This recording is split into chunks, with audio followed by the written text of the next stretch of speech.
This is Denny Hamlin's signature. And this is what he's not going to get. That's right. Although, that's funny because even when he was signing that at Gateway this year, I'll put the video right here. Thank you, sweetheart. Thank you. Maybe one day you'll get the whole one. I know. Good luck. Thank you. I said, hey, maybe one of these days you'll get to hold the real one. He goes, I know it.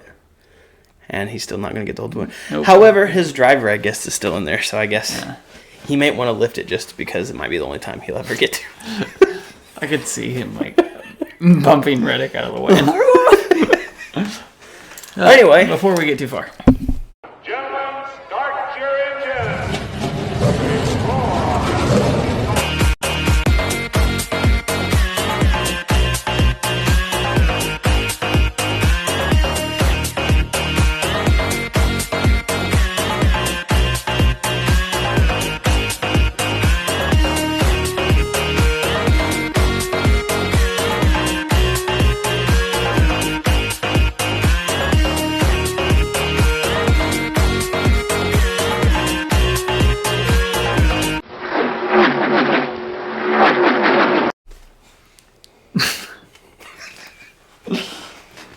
All right. Excuse me, we just ate. I'm a little bit with what the folks call gassy. I'm burping wise, not the other way.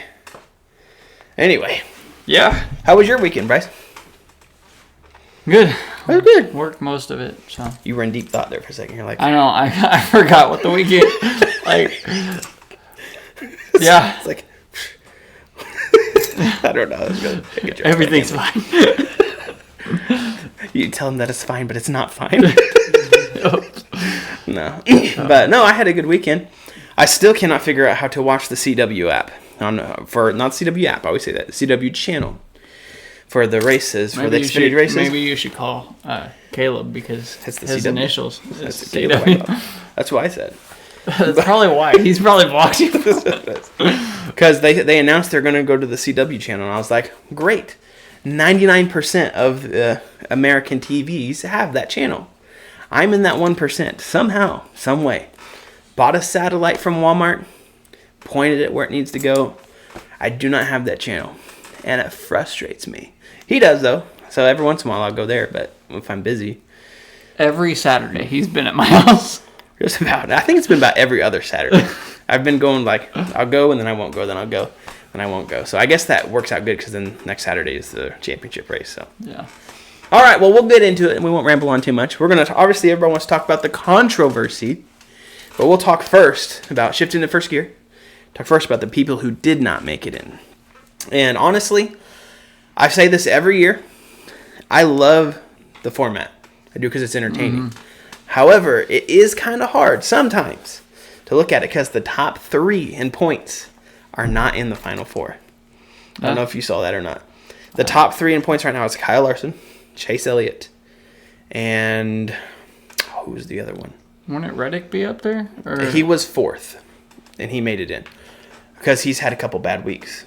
And so, in the points itself, I'd have to look at it again. Maybe I can find that photo and I'll put that Bell here. Bell would probably be up there. Yeah, maybe it was Bell. I can't remember. Yeah. But regardless, they didn't make it in. So, of course, that's causing a whole lot of controversy like it does every year. But again, NASCAR fans are never satisfied, so they'll always find something to You got to think about it, though, because it is a good format. But like the announcers were saying, you only have 8 drivers and you're narrowing it down to 4. Mm-hmm. And it's the best 8 drivers out there. Mm-hmm. And so, obviously, and Logano didn't do good this last race because he was locked in. They're focused on Phoenix. Yeah. Same thing with Reddick. Bell just had a bad day. He did. We both said. But you look at literally everybody that needed a win was right up there. Mm-hmm. You know, Elliott led, Blaney led, Larson led. Everybody that needed a win was right there. Mm-hmm. We both said that we thought a Hendrick car was going to win and that Bell would make it in because he was just so high up in points. I told Bryce, I said, Bell will have to wreck or something go wrong for him to not make it in. And he didn't wreck, although he did spin out once. But he had a terrible day. So, of course, Elliott didn't make it in. Hamlin didn't make it in. I mean, and then Kyle Larson didn't make it in. That's a big controversy right now because he has the most wins, double than the second place. But again, Kevin Harvick won 10 races in 2020 and didn't make it in. So you just have to have the perfect rounds. And then who was the last one that didn't make it in? I can't. Bell. No, did I say Bell? Bell, Hamlin, Chase Elliott. Yeah, I didn't say Bell. And so he didn't make it in. And he was the highest points coming in here. But I'll say this. What I do like about the playoff system is that it is very entertaining. And that's what NASCAR wants, is it wants it to be entertaining. You will have seasons without this format. You'll have seasons where it's just a runaway champion and the ratings will go down and people won't be as invested in it because of that. You have to look at it. The days of going to the old format where it's a full season championship standings, like I would want to, honestly, because that shows who the best of the best is that year. But it's not going to happen. You have to look at it as if it was a stick and ball sport. Mm-hmm. And I know we have in the past wanted to separate ourselves from a stick and ball sport, but NASCAR hasn't. And the way they will sell ratings and sell it to TV is by having this playoff format. So it's necessary. It's entertaining. If you take all that out and just look at the entertainment factor, well, and you got to think about awesome. it too. It is an awesome format. It pressures people because Hamlin. You look at the middle of the season. Mm-hmm. It's Hamlin's year. Mm-hmm. Same thing with Christopher Bell. It's those two definitely are going to make it to the Final Four in the middle of the season. Mm-hmm. But playoff pressures, Denny Hamlin did not have good rounds in the playoffs. Mm-hmm. I'm surprised he made it to the round of 8. Yeah. And Bell just fell off towards, and so we've seen it year after year that there are people that's really good through the season but cannot get through the playoffs. But there are some people that are really mediocre during the actual season but really good in the playoffs. Alex Bowman didn't do really anything this year other than win at Chicago. Mm-hmm. And he was so consistent in the playoffs. Other than losing weight, he probably would have had a good chance of winning. I wish I could lose weight. I know, right? But I think I found the weight that Alex Bowman lost. No. But, no, I mean, you're exactly right. And think about it this way. Do you think Ryan Blaney would have been as hyped to win this race as he was if the playoff wasn't this format? Mm-hmm. He was hyped. He got out of that car, and he is about as excited as I've ever seen him win a race. And he's going to go to defend his championship. And so you have to look at it that way. We have to, as NASCAR fans, have to stop looking at it as this other system was better than this one, or this one was better than this one. Just enjoy the format how it is and look at it as an entertainment factor, and you'll be a lot happier and you won't be as mad all the time. But that being said, leaves us right back into the controversy. So I don't really know how we want to divvy up the controversy, but we'll just go ahead and go Let's just start with Christopher Bell. There you go. So a lot of people, I literally remember sitting there watching it, and obviously they had the 3 screens on there. Mm-hmm. And so I caught the last bit of it where he came around the corner. Yeah. I'm like, no way he just did that. And I told my dad, I'm like, he just Hail Mailed him. And I'm like, he's going to get penalized for that. Mm-hmm. I'm like, he can't do that. But I didn't know everything else that was going on. But that's the one thing I saw, and which I'm a Hendrick fan. Mm-hmm. And there's no way Hendrick wasn't going to get to the Final Four without a driver in. Yeah. And so I was kind of going for Byron. But, Bell, there are people that have their cases against it because, yes, he did kind of drive out, but he didn't start the turn that way. Mm-hmm. He wasn't anticipating that. Yeah. Fully. So here's what I say about it. I honestly hate the fact that this is a rule. I would have loved to see. I think it would have been cool. But we said it originally. Even if you go back and watch our video where me and Caleb talked about it when Ross Chastain did the Hail Melon, we loved it. It was awesome. And the fact that he just went in there, floored it, and said, I don't care if I die. I'm either going to meet Jesus or I'm going to be in the Final Four. And he did it. It was awesome. It was awesome. I did say in that video, I said NASCAR is going to end up doing something and banning this because they don't want everybody doing this, and they did. And because they banned the move is why I said they couldn't let that happen. is because you can't tell everybody, the whole group of drivers, this move is illegal, you can't do it, and then somebody does it and you say, well, it's okay for them. You can't do it. It's not a good look. So yes, I 100%, I love the move. I wish it could have been in, because that's an awesome move to do.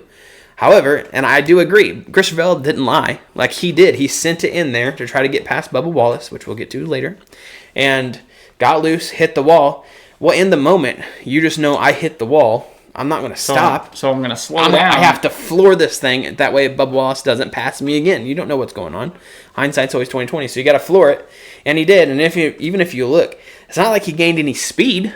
Like, I mean, you can look at this and say, well, it didn't gain any speed. It didn't gain any spots because you already passed the spot before he got in the wall. But the truth of the matter is, it is against the rules to wall ride. Mm-hmm. What you can say, well, because you also talked about defending your position in the rule, doing that. Well, if he didn't do that, would he have gotten past? So that would have been defending your position. So, I don't know. I think it's the right call. They had to do it. And then we can move on to Byron.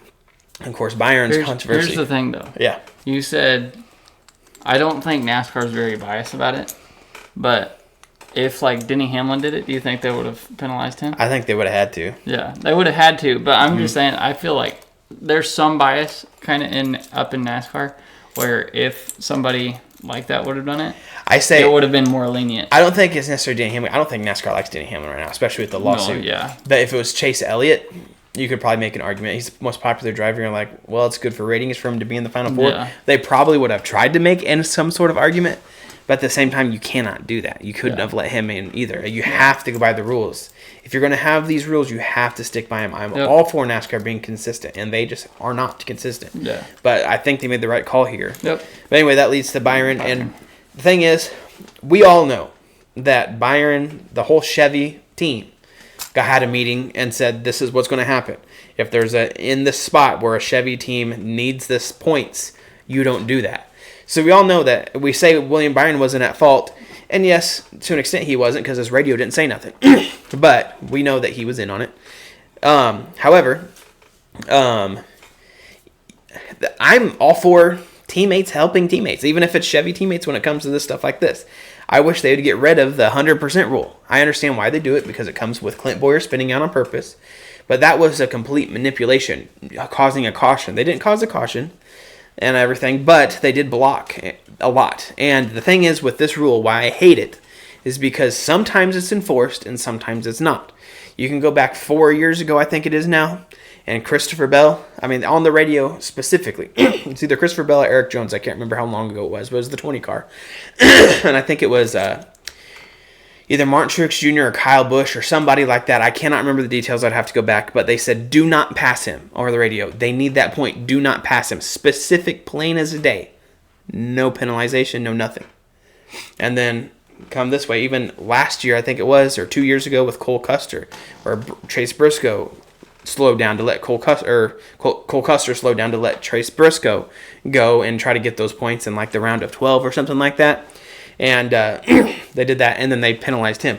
It's like I hate it because it happens every single time, and only at rare occasions, like 1 out of every 4 times it happens, does it get called out and and penalized for it.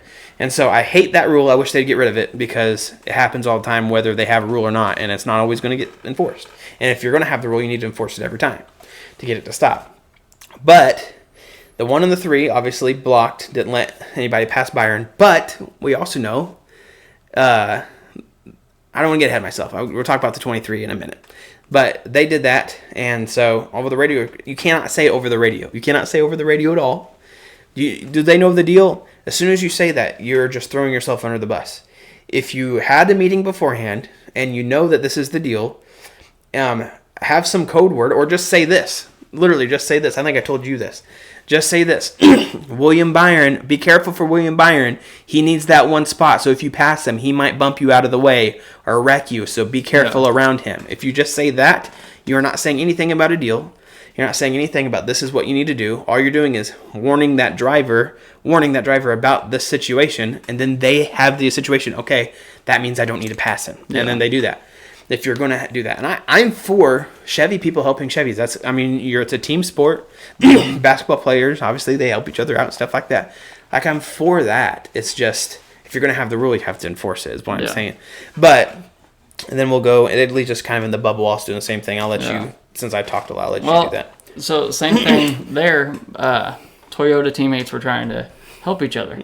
And you can see in the replays that Bubba Wallace was way off the pace. And so he was slowing down so Christopher Bell can pass him. Which... Did you see his in-car camera and his audio? No. I did. So basically, with coming to 3 to go, he said, I think I have a flat tire. Well, if you have a flat tire, then pit. Yeah. And he didn't pit, which if you had a flat tire and you wanted to give Christopher Bell that spot, pit. If you say you have a flat tire and then come down pit road. But instead he stayed out on the track and for 3 laps, and then Christopher Bell was able to pass him. And then his tire didn't even look down. Yeah. If it was for 3 laps at Martinsville with tires the softest that they ever brought to a NASCAR race, and with no interliners in these tires, that tire would have been completely and utterly destroyed by the time that race would have been over, counting the pace laps and cool down laps and everything else. And it wasn't. So he obviously slowed down. It was race manipulation there too. Right. So what else do you have to say about it? I mean, like you said with the Chevy, they said it over the radio. You know the deal. Bubba Wallace, on the other hand, the Toyota teammates knew we got to hide this somehow. And they said, I got a tire low. But, like you said, go to the pits. And that would have given them the spot. Because that is, you're going into the pits and stopping. That's obviously going to give them the spot. So, and then even if he did that, if he would have gone into the pits, he wouldn't have even had to wall ride, and this whole controversy is not going to happen. So, and knowing NASCAR, I'm surprised seeing Bubba Wallace so off the pace, they didn't just throw a caution or something like that, which would have messed everything up, because that would have had Elliott, Larson, and Blaney right up there in the front. And it probably would have been more of what Byron. they wanted. Yeah, and so and NASCAR's just got to kind of figure out, are we going to throw a flag on something like that, or are we going to let it race out so there's going to be controversy? Because either way, there's going to be a controversy for why was there a caution, or there's going to be controversy for why did Bell not make it, and why is all of this, why is there race manipulation? So NASCAR's kind of in a hole both ways, but I think every NASCAR fan would have enjoyed that a little bit better than controversy this way. The big truth is, honestly, is NASCAR has gotten to the point where they have so many rules that all they do is throw themselves under the bus. And I'm for rules. You have to have rules to make sure you govern it correctly and make sure the sport doesn't have all these cheating things that go on. But I think there's some rules that really need to be looked at when it comes to... we might as well make a top 5 video in the offseason about just the rules that I wish they'd switch. Because I can think of 4 right now. The DVP, double yellow line rule, 100% rule, and the wall riding rule. 4 right there. I can make a whole nother video about it. But that I wish they'd just abolish and get rid of. And I can make a case for every single one of these of why. But that's a video for another day. NASCAR's just throwing themselves under the bus all the time, because if you're going to have these rules, you have to enforce it. And all the rules I just said right there have always been wishy-washy on whatever happens. 1 week is this, and 1 week it's that, and they always come back and say the same thing. Oh, well, we in the moment we had to look at it, and we didn't see it, or no. Just make the call. Yeah. Just make the call. That's all you got to do. Enforce it. What I think they should do is, back in the day, when you did something on track, you would be parked in the pits. I think they need to start doing that again. Yeah. I mean, Dale Jr. has said it on his podcast so many times. He's like, you don't think through something like that. If you're getting penalized on Tuesday, you've already thought through it. But if you're parked on the pits, getting lapped down, that's the best place to think about it and think, oh, yeah, I'm not going to do this again. Yeah. So because no driver, you can ask every single one of them, no driver wants to be that one driver that is 5 laps down, just riding around because the race is over. There's no way to gain a spot, so you're just out there making laps for 2 hours or whatever. You have to do it then because it's boring for them. It's no longer fun. And so That's just the best way to that govern. would lead to cleaner races and I agree with you 100%. more respect for everyone because they don't want to get stuck 5 laps down. Yep. That being said, let's just go ahead and get into the race overall. And overall, they have brought the best tire, I think, in Martinsville. This is the best Martinsville race in the next gen era so far. And I know that's gotten overlooked a little bit with this controversy. And altogether, just watching the race and the tense moments, I caught myself like sitting up and standing up all the time towards the end of that race because you start to really wonder like who's going to get in, who's going to do that. And it's just the entertainment factor. So with every storyline going on leading to the championship race, I think this was an awesome race. Even with the controversy, I give it a good 90%. What do you think? I didn't get to watch the full race. I did get to watch the end. Like you said, I was on the edge of my seat at the end. And then the controversy happened, and I'm just like, I had no idea what was going on. So it was good. It would have been better if like the people I wanted to win won. Yeah. But Ryan Blaney was in a rocket ship, and there was no stopping him. So I would give it an 86%. All right. Because I didn't really see the rest of the race. It was good what I saw, but I don't like the extended green flag. Yeah. Which Martinsville, that's gonna happen. It's about, but which I'm surprised to see Denny Hamlin get up there so fast. But because Martinsville is not a passing track, so not anymore. It hasn't been. Yeah. You have to really do strategy, but it was good. Like I said, 86%. Still a good race at the end there. Controversy, kind of brought that down just a little bit, but I think it was still a good race. I loved it. The last thing I'll say before we end is, if I was running NASCAR, which I know it's a big hypothetical, but this is just my opinion on how everything should go. You had the manipulation with the Toyota and Christopher Bell and Bubba Wallace, the manipulation with the Chevys, with Byron and everything. The one innocent man, I say, that didn't do anything, and even though he's part of the Chevy team, but there was nothing on his radio, and he would have, don't get me wrong, if he was in William Byron's position, there would have been the same thing. But you can't penalize somebody for thinking that they would have done it. I think they should take Bell and Byron out. I think it's just fair. And put Kyle Larson in, because Kyle Larson was the highest in points after Bell and Byron. That's just my opinion. It still could happen. I'm recording this on a Monday, so come tomorrow when they do the penalty report and this gets out, because it'll probably be tomorrow night before this is up. Yeah. And this will probably already be announced if it were to happen. I doubt it does. I think it's done. They're just going to go with it. But if they were to do that, I think it's going to cause a big hatred towards this playoff system, towards NASCAR and everything else. And if they don't, it already is causing a lot of controversy anyway. That's just it. It's like I said, NASCAR just throws themselves under the bus, but that's how I would have done it. Let me know if you agree. Comment, subscribe, like. If I was running NASCAR, I would make the diffuser look like a butt. But that's kind of side note. But all right. I mean, it's under the car, so you're not wrong. It's already called the rear end. Yeah, so. There you go. And I mean, it would make cars look more realistic if they make a 4th or 5th one. You're not wrong. But I don't know. That caught me off guard. I didn't know he was going to say that. Anyway, that being said, if you agree with Bryce, comment, like, subscribe, and hey, we'll see you next week. Hopefully. Bye.